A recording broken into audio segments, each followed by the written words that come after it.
All right, last general section, and then we have one breakout. So last big group session, session number 5 here. I want to introduce my good friend and colleague, Osler Ortez. Dr. Ortez started. I know. I want to introduce my good friend, Dr. Ortez. You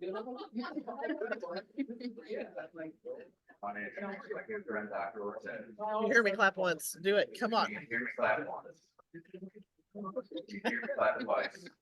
Here we go. Clap 3 times.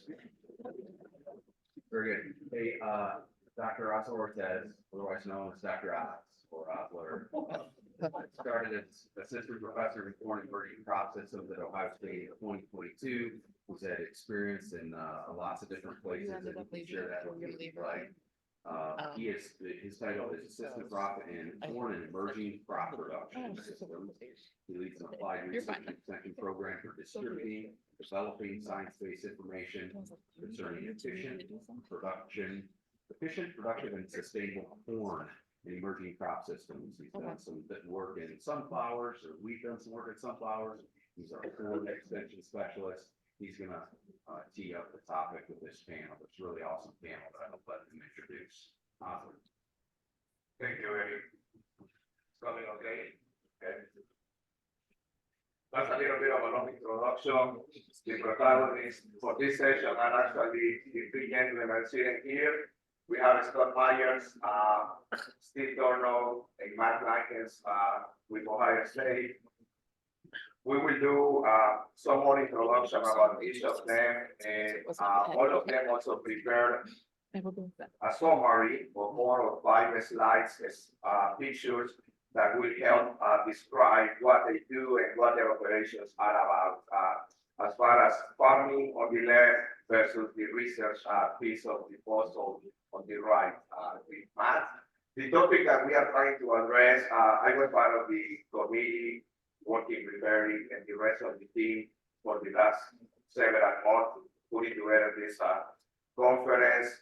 Biologicals is a question that usually comes across to the university. It's a topic that is of interest to farmers, is of interest to the industry. I myself, this is my the start of my year number 3 at the university. So just getting some headway, getting some research projects started. Some of them booster cactus, some of them around the state, some of them with farmers, like you sitting in the room. My start includes 2 projects with biologicals. We have 2. One of them is supported from USDA. That is work that is happening, still early stage to share results, and that's why I will be referring to other individuals who have had more experience on this space in biologicals. ROI, return on investment. I hope everybody is familiar with the topic. Anyone not clear? ROI, so that's what we will be hoping to address here. That is, if we are investing an additional input into the operation, whether that is corn, soybeans, wheat, or anything else, how much are we getting back to the farm as far as profits and revenue? So our panelists will help us to navigate through some of that. And first up, we have Steve Turnow. Please go ahead and share some of the information that. Okay. Yeah. Thanks. You don't mind if we stand up here, do you? You can stand up, and let me do the brief.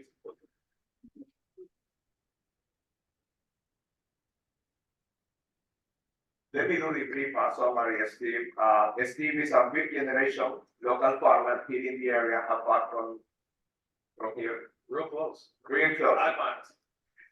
He farms in Lucas, Ottawa, and Sandusky counties. And Steve started farming conventionally back in the 80s, but started his transition to organics in 1998. Steve. Okay, thanks, Osler. Yes, my name is Steve Turnow. I am a local farmer here. And, you know, I've always, since I've been in organics, 20-some years, I've always thought of organics as a long-term proposition. It's, when we talk return on investment, and it's tough. I know you gotta make your payments next year and following year, but it seems like you wanna think long-term. And that's why I put this picture of my family here. God bless me with a good family, and I'm the old guy in the back, and I'm looking at all these grandkids in the front, and I'm thinking, what are we going to leave in the future as organic farmers? What are we leaving? Clean water? Are we leaving good nutritious food and good soils? So that's important to me when you talk about return on investment. Okay, here are just a couple of things, trying to maybe keep in mind the biological part of it. I think anytime you put a cover crop in it, it's a biological boost for your ground, and we're doing the rye thing, rolling down the rye to the soybeans, and that's probably a fourth of our production on our soybeans, and that's been working out real good. I'm really encouraged by that. I farm about 2,000 acres, 500 or 600 acres of alfalfa, and 300 corn, and soybeans. That's 100 acres of $70. Here is you can see in the distance. There's Davis Bessie. That's right along Lake Erie. So that's my farm here would be about 10 miles to the east, and Davis Bessie is another 5 miles. Very heavy ground, lake bed soils. Our big thing is getting rid of the water. We got too much water. On this farm, we have tanks in the field with all our internal drainage goes into it. We have to pump the water out. Because actually, when we get a northeast wind, that ground is beginning to get under Lake Erie level. So our whole drainage system is most of the time under Lake Erie level. So we do a lot of pumping. And you can see there that following with like with the biological stuff, I got the wheat planted right in the soybeans. That was all flowing on. So when I'm combining soybeans, I've got the wheat crop ready to go, and that's been working out real good. And another enterprise I've been entertaining here. It's been about 5 or 6 years, and I know this is a grains conference, but I'm learning a lot from this. I'm learning how easy corn and beans are compared to something like this. And I appreciate growing corn and soybeans. You got your butternut and your pie pumpkins and your spaghetti squash, and when it comes to biologicals, you're using biologicals as, you know, for bug control and for fungus control and a lot of other things where I consider a biological and corn and beans is more of a stimulant.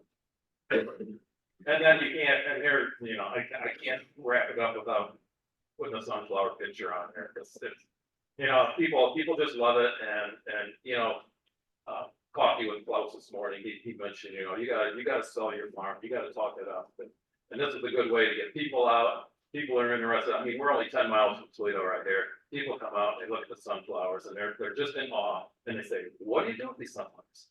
And you go, "Well, you make oil out of it. You crush them down and you make oil." And then they say, "What do you do? What do you do with the oil?" They say, "When you go to Costco, you buy your corn chips and you look on the ingredients, and sure enough, it'll be sunflower or canola oil on there." So, Thank you, Steve. We can advance. I think Scott should be next. And if you can click on the next slide, please. Scott Myers he's a co-owner of Woodlyn Acres Farm in Dalton, Ohio. And he works with his father, Fred, who is in the audience right there. They raise 10 different crops over 2,500 acres in their farm. They have been certified organic for 9 years, and they have used biologicals means for over 30 years. Cover crops and companion crops are also an integral part of their operation. And I will let Scott share a little bit more. All right, thanks, Osler. So yeah, he gave a pretty good introduction already, kind of what we do. but we're over in Wayne County, so we actually farm kind of around the OARDC area, kind of all over the county, spread out over about 20 miles. So we actually find that we have different climates, even in just in one kind of county, microclimates. So, so right now all our land is certified organic, except for some newly rented stuff where we transition. We usually transition it with hay. We'll talk about the crops here. So we have 10 plus crops that we grow, and rotations of 3 to 10 years in length. So we're doing long-term rotations. There's been a lot of talk about that here, different length of rotations, but we try to have a lot of different crops in those rotations to break up weed cycles, and it just makes, it really makes taking care of weeds, managing weeds a lot easier. So here's the pretty much the list of cash crops that we raise. It makes it very interesting to keep track of all that. Hay is one of our larger things. That's kind of what led us into organic 10, 12 years ago. Was the hay business. I've been in the hay business, we've been in since about 2000, selling hay to dairies. And so that kind of got us into that. And then we raised corn, oats, which I'll put a plug in for Dr. Hayden's thing later about oats. He's going to talk all about oats production. And I know Eric wanted to, tank that yesterday in the budget. But let me tell you, oats, while it's not a super profitable crop, it can be profitable. Anyways, cereal rye and barley, soybeans, also raise sunflowers. Steve and I don't know how long you raised sunflowers. 6 or 7. Okay, you had raised it before I remember. Sure. Yeah. We raise peas and then some different wheats. We raise hard red winter and hard red spring wheat that goes for a red market up in New York, in Klaus's backyard, where that goes, and then soft red winter wheat as well. One picture I'll point out, everybody wants to know about our soybean production and how we do it. We used to do a lot of no-till, rolling rye down. Now we have switched our production a little bit after some multiple trials with this, where we do a companion crop of rye, where we plant the rye in the spring at the same time with a drill, but in the same field at the same time. Basically, we plant our soybeans, and then the rye will basically disappear over the summer, and the beans come through. So we eliminate most of our tillage passes as far as cultivating the time we need. But that is a biological aspect that we have those roots growing in there and get the allelopathy from the growing rye. And we think we've had some just phenomenal soybean yields doing that. So just some of our cover crops. I talked about the cash crops. We try to keep all of our ground covered. We aren't quite to that point yet. We have one rotation ahead of our oats is the big one, where we have trouble having a cover crop there because oats needs planted so early in the spring. But the Austrian winter peas, red clover, cereal rye, oats, and wheat that we will use all those as cover crops at different points in time. I just put some different pictures. The far one though is the Austrian winter pea. That would have been planted last November after Thanksgiving, 3 inches deep. And it's hard to see it in that, but at the bottom you can see all the nodules on the roots. Then we're going to talk about biologicals here. These are some of the ones we use currently that you'll see. But I always tell everybody the sprayer is one of our more important things that we use on our farm. And I was sharing at a table here earlier, we were talking about spraying at night and the joke about organic farmers getting their sprayer out. And I had a neighbor give me a hard time because we apply foliar feed. We like the best time to apply foliar fertilizers is usually either early in the morning or at night. And so my one neighbor is giving me a hard time about that spraying, but it's all legal. So anyway, then we use soil amendments, bone meal, gypsum, manure, and lime. A lot of chicken manure. We have most of our chicken. We don't have any animals that we get manure from, but we're fortunate where we sit. There's chicken. Most of the chicken manure has to go about 2 miles at most to get from the barns to our fields. And I just talk about the results of using biology and those products to feel healthier plants, which also equals more nutrient dense grains and food, less disease issues, lower vomitoxin levels, less weed pressure, faster emergence, more efficient use of nutrients, and in the end, it makes out the higher yields. Thank you, Scott. Next, we have Dr. Kleinhenz. He's a professor and extension specialist at Ohio State University. He works in the Ohio State Worcester campus. That's where I am located as well. We are in the same hallway, actually. That's right there next door.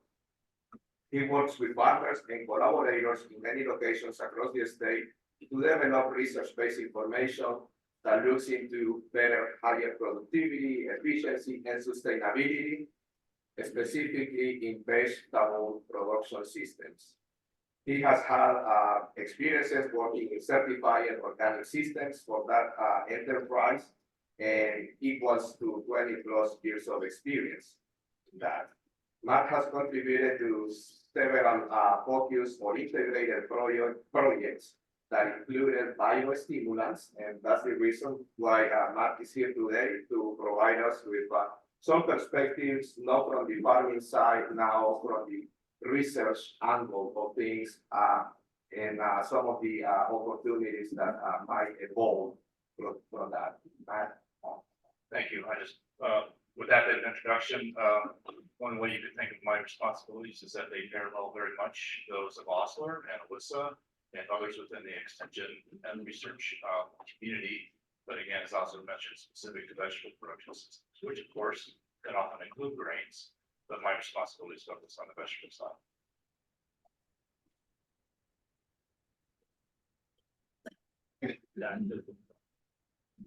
That would be fine.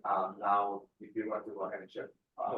Okay, yeah, so I'll stand up for this one just because I don't trust myself sitting, and especially not on this particular chair. Anyway, I'll kind of stand out of the way of anyone who can see. I'm going to go through just a few slides very quickly to hopefully set the table for some of the discussion, and then we'll follow. Again, born of my experience and interaction with not only the manufacturers of these products, but also the products themselves and the crops that we treated with them. So there are many ways of classifying the many hundreds of biological products that are out there on the market. And one way is to ask if they're for biocontrol or biostimulation. Typically, a biocontrol product will affect, of course, disease, weed, insect, perhaps, and they're almost always going to have EPA labels because they're heavily regulated. And there are much data, many data, including very importantly, third-party data, third-party meaning not a farmer, not a manufacturer, but a researcher involved who has no stake in the outcome of the trial. As opposed to biostimulation, biostimulant-like products, which do not have an EPA label, are not regulated, and they're there primarily to help lessen abiotic stress, enhance productivity, and have indirect or perhaps direct effects on the crop. So there's one way to kind of classify the bio product world, if you will. Very importantly, I think it's key to remember that because of that lack of regulation till this point, there has been a kind of an everything, almost anything kind of goes or is acceptable in the biostimulant world within reason. That has changed with the most recent Farm Bill, in which now biostimulants come under the fold of a semi-regulated or almost fully regulated group of products, because they're now looked at more as fertilizers, not actual fertilizers as in delivering NPK, if you will, but in the crop additive arena that needs regulation. Okay, so that's a very important distinction. Another way to look at them, at least from my point of view, is that they tend to be enigmatic. You know, there are many of them, there are hundreds available, they're very popular. Billions of dollars are being spent on them globally each year in terms of manufacturing and use. And they're generating many hundreds of millions of dollars, of course. In some cases, they are unproven. They are unproven in the third-party testing domain, if you will, if you value that sort of testing. And they're also criticized.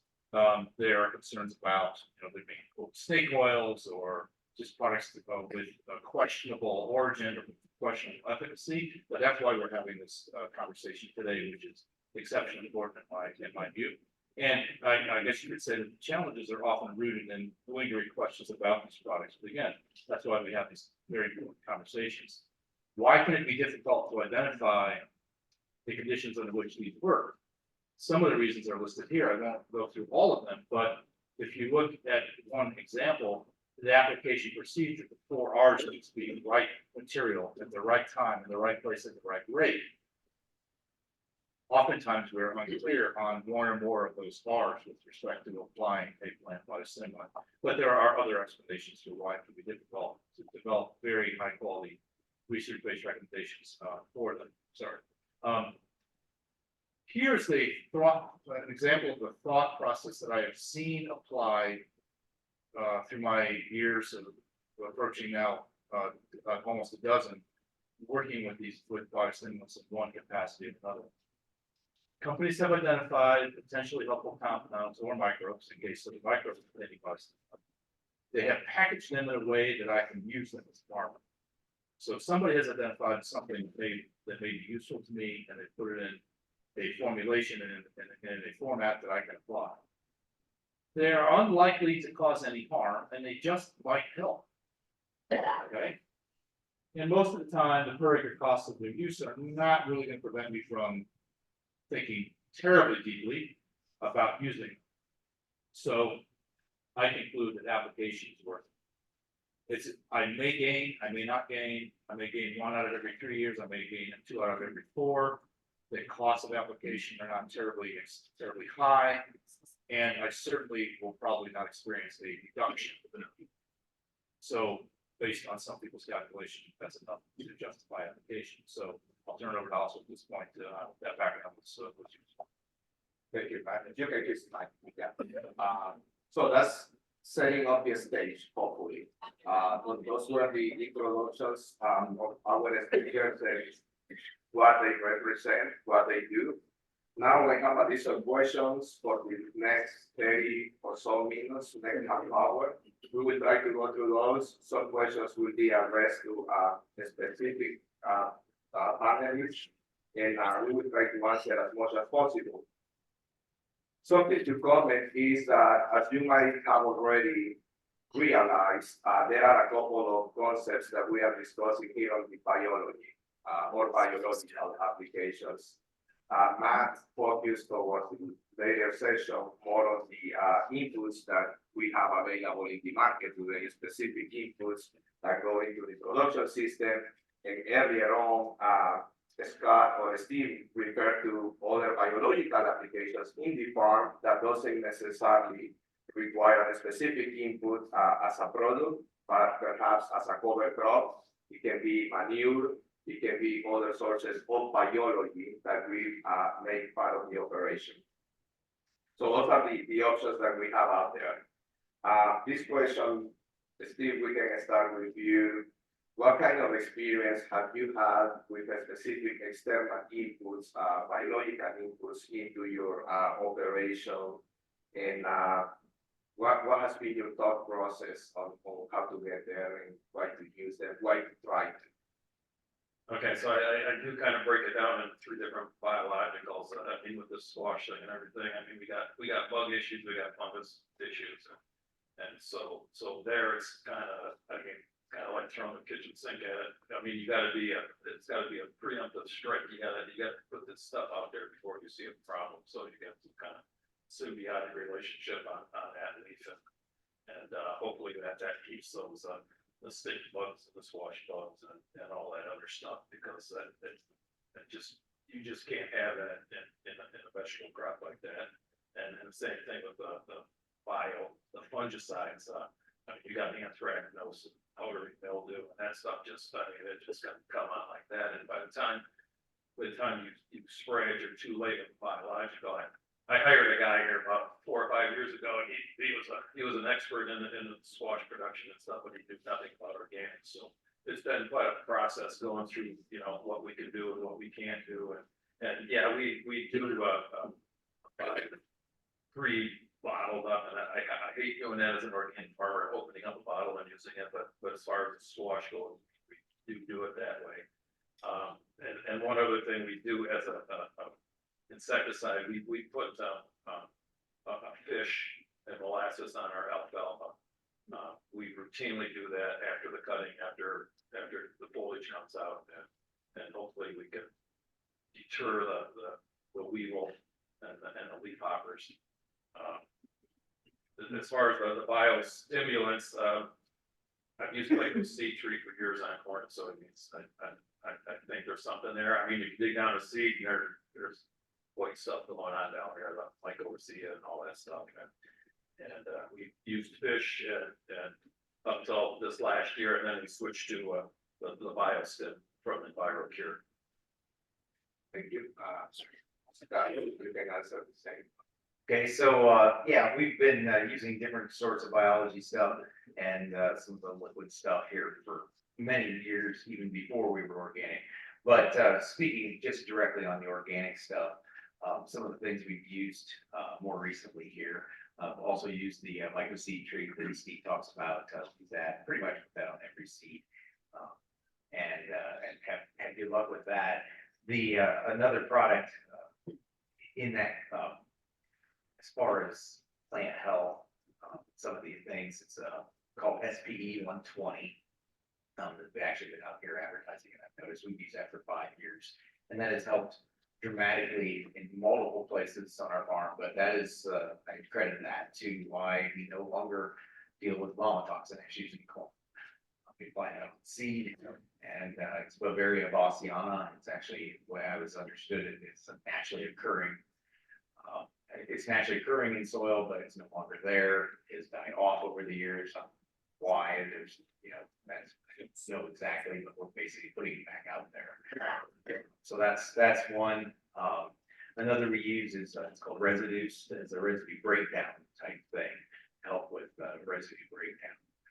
That's one that we've seen some pretty good results on corn stalks in fall until spring to see how far they get broken down. Yeah, thank you. Matt, if we can have a similar or a parallel answer to that on your research experience, let's say in the last 5 or 10 years, what kind of things have you looked at? Has that been seed treatment or foliar spray in your research program? Sure. Of course, my responsibility is to help farmers be more successful.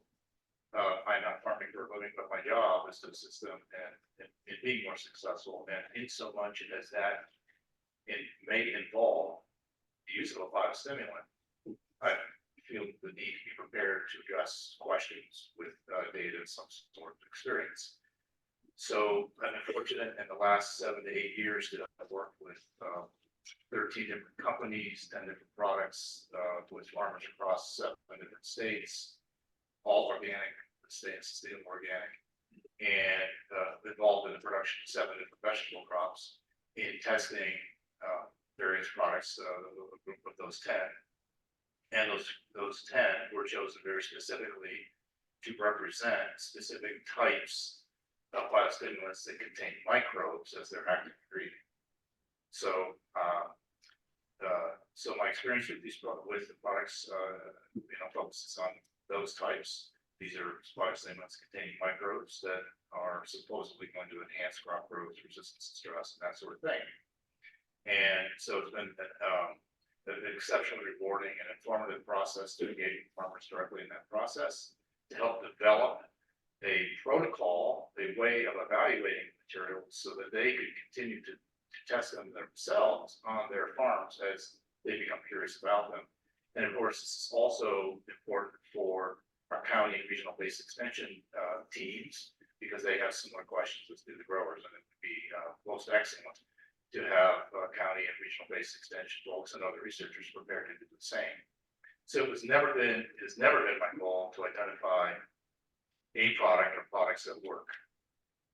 There are over 350 different inoculants that are biostimulants that contain microbes as their active ingredient, labeled for use in organic systems. There's no way I have the time or money right now to test all 350 of those products. So the goal has been to develop the process for people to do that successfully on their farms. And I think we've made some strides in that area in terms of structuring the trials along the 4 R's. Grouping, as I said, right time, right material, right time, right rate, and right place to the right crop, including that. So be happy to elaborate on some of that later, and have a website and other resources that can help you walk through that. But that's been my focus and general approach. Thank you. That's a good pivot back to for Steve and Scott. Matt mentioned testing, that's I think his contribution to that part of the equation on the biostimulants.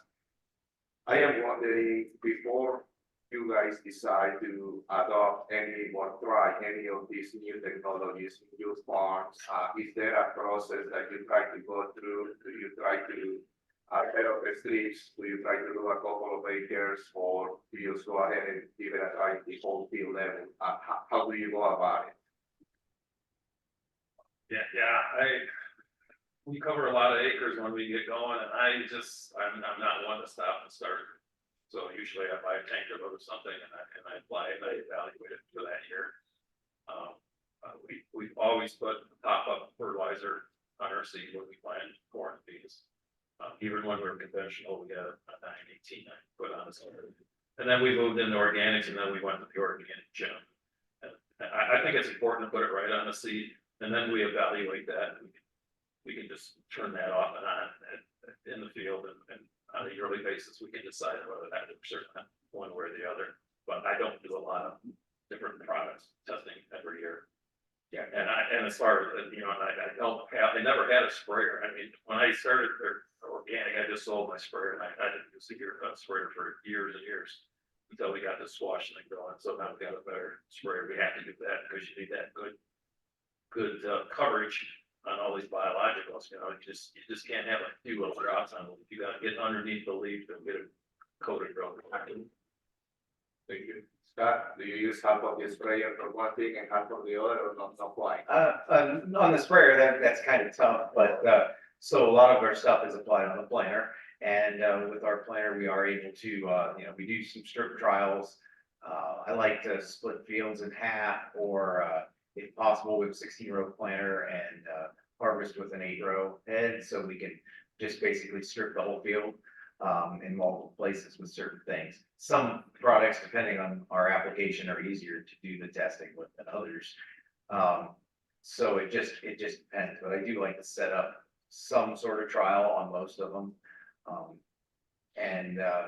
I like to, before I make a decision to even test it on my farm, I'm not one to usually be first on some of that stuff. I'd like to see that, hey, at least some other farmer has tried it and seen a benefit.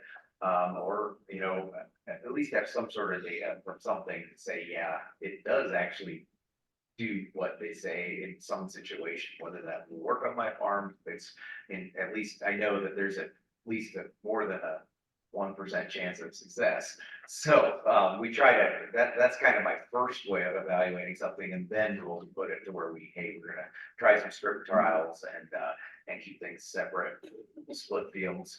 But like Steve said, when it comes to liquid fertilizer, I'm the same way. We put pop up on the seed on the planter, and I shut off sections, but I can't.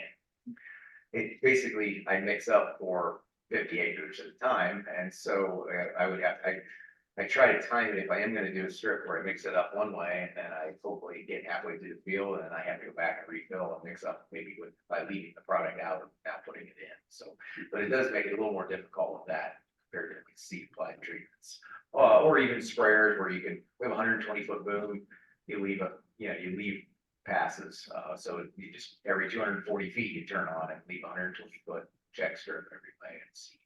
And there are products that we use that have actually, one in particular that you could go crossways. It's a gibberellic acid that we used to use conventionally, and it's OMRI approved in hay.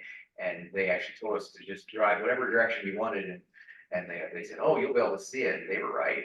You could, after about a week, you could probably have written your name up there with it, and you could see the difference in it. So, thank you. This would probably a little bit of context, and we go to math equation. We are also, like I mentioned earlier in my introduction, we are doing some biological product testing research at the university. This is corn, conventional, and we also have one field in organic. And one of the things that we are keeping in mind, just kind of preparing ourselves proactively, has been developing strips or plots that have isolation from each other. In other words, we don't have a treated plot right next to the untreated. just because there might be some horizontal movement into the field. So for that, we set up 20, 30 feet, 40 feet, open strips that don't get anything. Wondering, Matt, if you have any perspective from the research side of things, when we are testing these products, has that been a concern in your experience, whether you are wondering if this half of the plot has something the other half doesn't? And then the question is that really a control? And any ideas that you might want to share? This is a great conversation. We're much appreciate being part of it. To your question, Osler, in my team's previous work, we were unable, due to the goals of the work, we were unable to provide that kind of separation you were talking, the extent of separation you were talking about. I would also like to discuss with anyone who is interested in that, the potential relative value of that approach, or the amount of space needed between, control plots and treated plots. Not to get wonkish here, but the question will come, what is the goal? What is the threshold? How many products how many treatments are there? Because with the dedicating a larger amount of space as a buffer will probably mean that there may be fewer treatments in the experiment. So the short answer is our tests were done in a more using a more conventional design, where they were randomized and replicated, but there was not an extravagant amount of space between the controls and the treated. Now I'll close by saying that we have a map, like anyone who here with farming or with research, we have a map of the outcome from every plot. That map includes somewhere in the neighborhood of 6,000 plots. Okay, and we have a data points for all 6,000. We can map yield and map response to the treatment relative to the nearest control. Why am I saying this? I'm saying this because there may be soil-based factors that contribute to a response or not if it is applied, if the product is applied to the soil, especially if the product is applied to the soil. So were I to have an opportunity to continue this work, that would be one of the first things that would be examined, is mapping the yield response to treatment with soils data. So the quick answer would be a partnership involving somebody with soils expertise and more agronomic, horticultural expertise, or soils microbial expertise would be possibly most useful. So I hope that answers that design question. Yeah, thank you for that. Actually, just yesterday I had a conversation with one of the industry sponsors that are present in the program, and this soil testing aspect is an important piece on the research side. We are evaluating what is happening on those plants above ground agronomically. Now we need to also explore what is happening below ground. So that's something that we hope to do some more in the future. Yeah, I mean, we heard Steve Bowman earlier today talk about the importance of soil texture, right? And in as much as that might vary across the field or some other aspect of the soil that would accentuate or depress the treatment effect, that'd be something to look at. So, and like Steve Bowman said earlier, I think with my 2 years of experience working with a couple of projects in biologicals, I already see there is a clear complexity into that application, and the reason is what we are just discussing. There are several other factors, several other management pieces, soils, microclimatic conditions as well that might have a role into here. Going a little bit more into the next level here, manure. That's probably a popular topic for several of us in the audience. I have heard a lot of conversation about manure applications for organic grain production. So this question goes to Scott and Steve. The simple basic question is, do you use manure, and can you elaborate on what kind of manure and what is your approach in your operation? Yeah, we use chicken manure, the laying hen manure. It's got a lot of calcium in it. I usually put it on before corn and a little bit before wheat most times. Now I normally put it on for the nitrogen before, for those crops. But you get the P and K and all your other good, micro elements, but I really think there is a micro boost there. And, you know, I don't know how you evaluate that, whether, how much of it is it from the micro boost to it, or the fertilizer aspect of it. So, yeah, we do use quite a bit of that. That being said, you know, I know a lot of people have covered this before, and when it comes to all this stuff, I look at priorities when you're farming, and I think my number one priority is putting out the cover crop, and then the manure, and then the biological, and getting things going first. So I think we have to.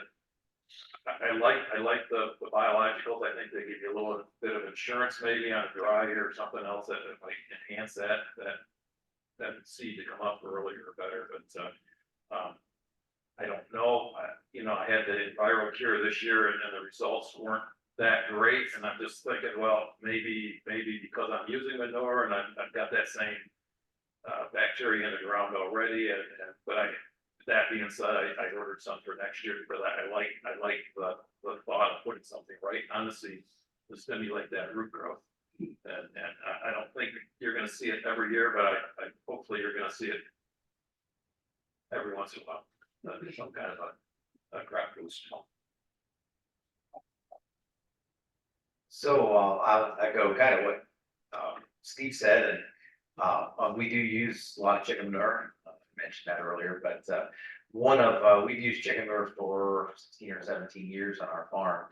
Back in the 70s, 80s, 90s, we were a hog farm, had a lot of hogs, and that's what as a kid growing up, we always had hog manure, and we were the fields that got the hog manure, which were usually the ones easiest to haul to, the closest ones, they always did better. And we put fertilizer on the other fields, so you could see there was something working there. And so then we got out of the hog business in the late 90s, and pretty much didn't use manure sort till late 2000. It was probably 7-8 years. You could just see there was something just didn't have that. It just wasn't the same. We were in the hay business, and so then we started using chicken manure at that point in time on a conventional way, and it was amazing the changes we started to see in our soil and crops. And I attributed that a lot, not just to the manure, but to the biology, because we were putting the same amount of nutrients on as far as NP and K as we were with fertilizer, but now we were adding in all the biology that comes with it. So yeah, we use that. The other thing I will say, I think they both mentioned this, when you're looking at any of this, the cropping history is so important for evaluating any of these products, because that, as we all know, manures can make a difference long term. Everybody's heard the story that, maybe we had a feedlot out for the lot outside the barn where it got tore up, and 30 years later, you can still see that on a field. And nobody's done anything different in that spot. So cropping history, crop rotation, there's soil type, there's so many variables. So it makes it really hard to find something that's going to work in every situation. It's more of got to match up where it does work. I know you want to move on. I want to make a very quick comment. Worcester Silk Loam is what I work on, the OSU Worcester campus. And we have open field and high tunnel plots, organically managed. And we have applied composted dairy manure to certain of those plots every year for 20 years at a rate based on the expected nitrogen contribution in the year crop. And on the other half of the same plots, they have received virtually no organic amendments in 20 years. I invite anyone who wants to come out and look at what we see, and sometimes the same high tunnel in an area that's 40 feet long and 20 feet wide, tiny little thing, where the compost half is and the non-compost half is, in the open field situation. And to see the difference in the soil tilth, see the difference in some of the data in terms of productivity of the vegetables, and certainly the wheat populations. And I would invite certainly any special person with soils expertise or microbial expertise to come and sample this once. Thank you, Matt. If anyone has interest on visiting those booster campus and getting a hold of Matt. What you have in mind, there, cover crops. So you just answer manure from the research standpoint, and then the question would go that way, cover crops, what are your thoughts about the biological effectiveness of cover crops as part of a vegetable production system in your organic research experience? And then we will pass at the organic grains with Stephen. Excellent question. I'm very much a proponent of and an advocate for cover cropping and lengthening rotations as much as possible. We heard a little bit about that earlier today, and of course, that's probably part of your lived experience. And the question around diversity and its contributions to long-term success of the farm. But certainly in a vegetable context, cover crops are used for some of the same reasons that they are in grain systems. But sometimes I don't want to say the stakes are higher, but they're different in terms of the need for perhaps short cover crop windows. They may only be several months long. Because of the need for the vegetable crops to come in, there tends to be more soil disturbance. So cover crop selection and cover crop utilization remains exceptionally important and a very worthwhile practice and something that's heavily studied, including with reduced till, low till, strip till systems of vegetables. But it also remains a challenge for many vegetable growers from the standpoint of slotting them in appropriately. So just a couple of thoughts. Yeah, cover crops and effectiveness of the biology. Yeah, throughout this whole conference, I mean, there's been several speakers up here, and I know Lee has alluded to it, and Steve Coleman about the perennials 4-year rotation and put that into alfalfa. And I mean, I've been around alfalfa my whole life, and every time we take a field out of alfalfa, I'm just going, okay, that's 1 year, 2 years, 3 years. I can just see the decline in that yield of the crops following an alfalfa crop. There's something there that it's doing to the soil, whether that's microbes, whether it's just making a better soil structure, whatever it is. I wish I had a biological that I could put on that field to keep that same thing going that first year after alfalfa. That would be wonderful. So figure that one out. That's what you guys. And honestly, I'll just echo what they said, but the cover crops, I feel like having cover crops with manure just brings it up another level.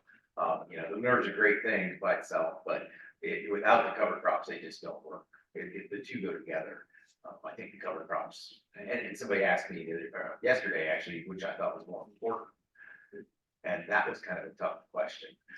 If I had to give one up and could only keep one, which would I keep? And I think I finally settled on cover crops. As long as I can keep my fertility where it currently is, I didn't have to build it. Thank you. The last question I have for Scott and Steve will be foliar feeding. Do you guys do any type of foliar feeding in your operations? And if you can share a little bit about what that looks like.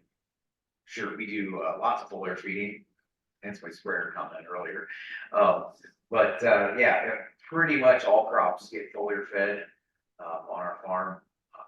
And there's what it looks like. It's a little different in each crop, what we're going for and what the timing is. Like corn, I'll use that for example. Corn, we usually come in at right around V4, V5 with some fish. And some other different fertility products, the potassium sulfate, and some micronutrients that we're showing that we're low. And I always caution everybody in organic to use micronutrients. If you're going to go use them, you got to make sure that you are actually need them. Otherwise, you can't use them according to the NOP. So it has to be something where you can show that either a tissue test or a soil test is needed. So, but we'll put that in. We use a product on corn called Nutritia N, which is basically an N inoculant. That is, and it's interesting. That's a product that we've found very good luck with. in our situation, but our conventional friends don't see that, and I think it's because maybe they over-apply their nitrogen, so they don't see this benefit. But so anyway, we come across with that on corn, and then a lot of times we have a good year, good growing season, right ahead of tassel, we'll come in with our sprayer, we're able to just get through corn that's, basically 6 feet tall, and make another pass with some, I forgot the other product we use, it's called MVP, we work a lot with agri-energy resources, that's another biological, and we'll put that on first, and we'll come back and put some of that, some fish and some potassium sulfate on right ahead there, so. A lot of times it's a 2-pass application, same with soybeans, just kind of, and hay can be every cutting, because obviously we're cutting every 28 days usually. And then like with winter grains, we'll do that, it's usually make at least 1 pass right after green up in the spring, it's different products. Okay, like I mentioned, we spray the alfalfa with the fish product and molasses just for bug control. No, I don't foliar feed. It's not that I don't believe in it. I've never seen many results from years ago, and I think from organics, I like the talk, and I've always learned this from the organic guy. You just got to feed the soil, and the soil will feed the plant. Don't worry about feeding that plant. The soil will feed it. So you just get your soil in good condition. I mean, you might see a bump with foliar feed once in a while, but I haven't seen it. Okay, thank you. Now we have about 10 minutes, Eric. Questions from the audience, any questions for any of our panelists? Do we have an extra mic that we can use? Question for Matt. Speak loudly, Ned.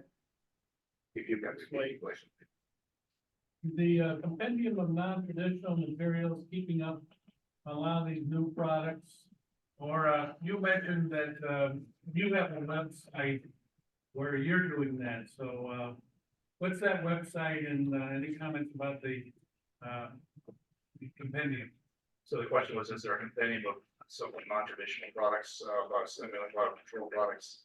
And the website that I have managed that focuses on microbial containing biostimulants and its resources is it being kept up? To my knowledge, there is no single compendium beyond, say, the approved was the honor list at some level, right, for organic growers. I'm not certain if there is a single compendium that brings into one resource all of the products that are available to organic growers to use on all crops that would be classified as so-called non-traditional in the sense of biological origin. So that is that's an issue, that's a challenge.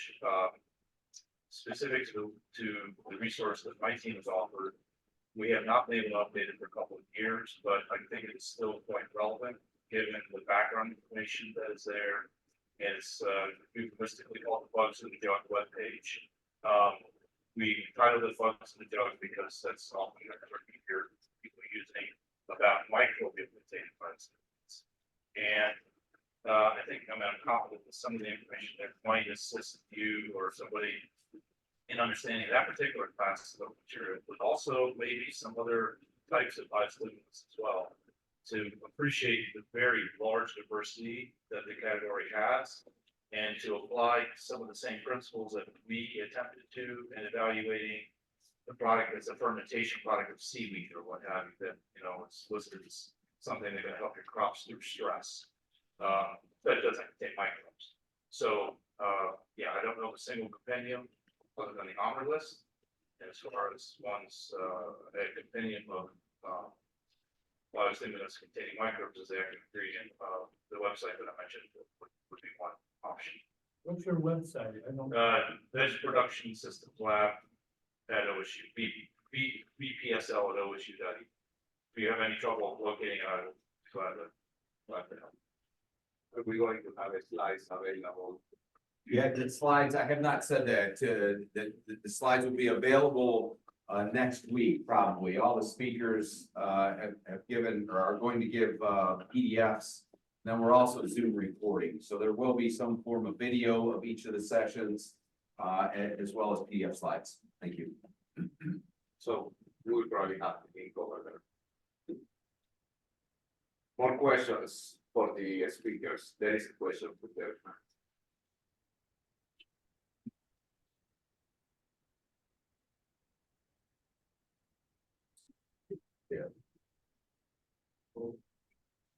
When looking at these biological products, but also in a sense, looking at cover crops.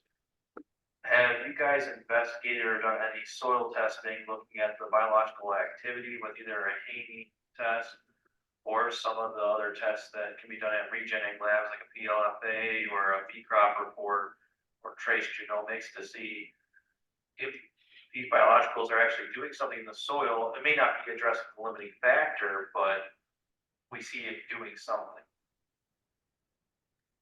I'll address it quickly. First, quick answer is no.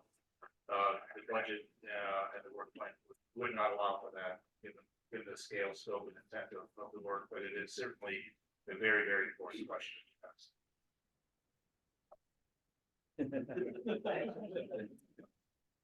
So my take on it is gonna be, no. The answer would be that I've not done any of that. My take will be that if it doesn't improve my yield on the other end, it's not gonna pay for itself, in that respect, and I'm not gonna use it. As far as soil, microbial activity and soil tilth and stuff like that, I can see a lot of that with my eyes.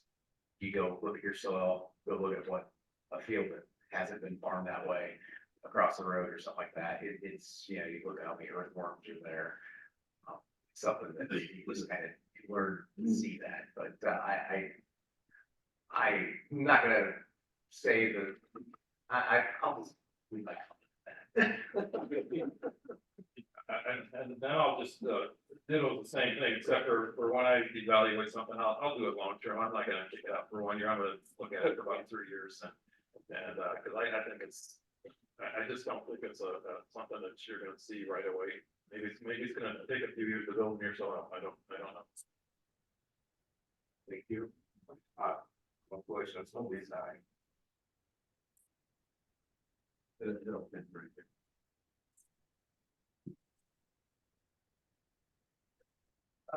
I'm wondering when it comes to biologicals, what we've seen on our farm is sometimes you'll use a product and after 2 or 3 years, maybe you've got that biological pretty well established. And at that point, it's good to switch to something different for the diversity sake of it. Have you tried that much where you have a product and it might be 15 bushel an acre? And as farmers like, wow, that's great, because I've had products that have done that. But then after a few years, maybe that product is not doing as good. How much, is there any research on that, or as farmers, what are you trying to do on that?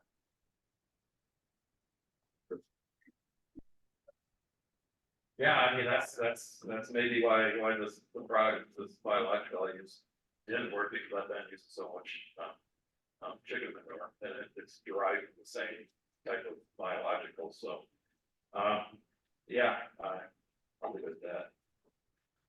So, my comment would be, we have, we all have limited budgets, so we have to put the products in place that we feel they're gonna have the best chance of success or the best return on investment.